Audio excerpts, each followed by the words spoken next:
गाईस तर आज माझा प्लॅन आहे की मी हे बघा इथची जे पूर्ण जागा आहे ना, थांबा तुम्हाला एक नीट दाखवतो.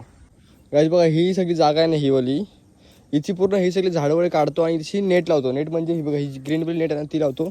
इथे आतमध्ये कोंबडे सोडतो, कारण की कोंबडी म्हणजे पिल्लांमध्ये कोंबडी ती सोडतो, कारण की ती इथची नीट चरेल वगैरे, नीट धावेल वगैरे, पिल्लेवर नीट राहते तिची, कारण की तिची फक्त थोडंसं जागेत राहते ना. म्हणून जेव्हा इथे आम्ही असू ना तेव्हा इथे त्यांना सोडू.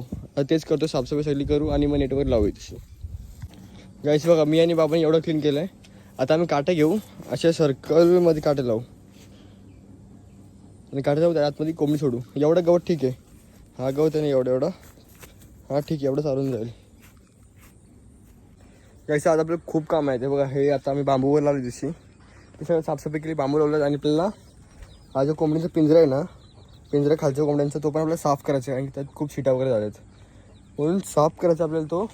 गाईस आता आम्ही बांबू लावल्यात, तुम्हाला दाखवतो. ही बघा ही वाली नेट आहे, ग्रीन वाली नेट, ती पूर्ण अशी सर्कल लावू आणि मग आतमध्ये पिल्ली सोडू, लगेच आजच सोडू.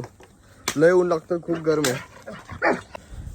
गाईस आता आम्ही सगळं हे बनवलं आहे, हा बघा इथं पूर्ण असं सर्कल हे पूर्ण असं बनवलं आणि आता आपण कोंबडे सोडून बघू नीट राहत आहेत का नाही. Let's go. ही बघा आपली पिल्ली, कोंबडीला आव्हान धरले. ही सगळी पिल्ली काय जशी ही बघा पिल्ली, आपली 11 पिल्ली आहेत, 11 आणि ही एक कोंबडी. चला आपण टाकू आता टाकू ना पिल्ली टाक टाकू तो थांब.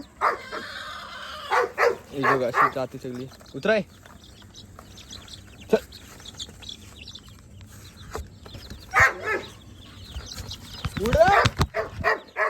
ही बघा सगळी पिल्ली सोड.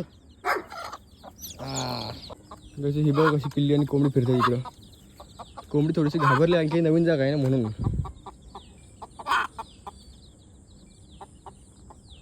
गाईस आता आम्ही कोंबडी पकडतो, कारण की आता संध्याकाळ होईल आणि मी आणि बाबा पण घरी जाईन. मग उद्या सकाळी जेव्हा मी सकाळी येईन ना तेव्हा रोज कोंबडी सोडीन. बाबा येईल तेव्हा सोडेल कोंबडी.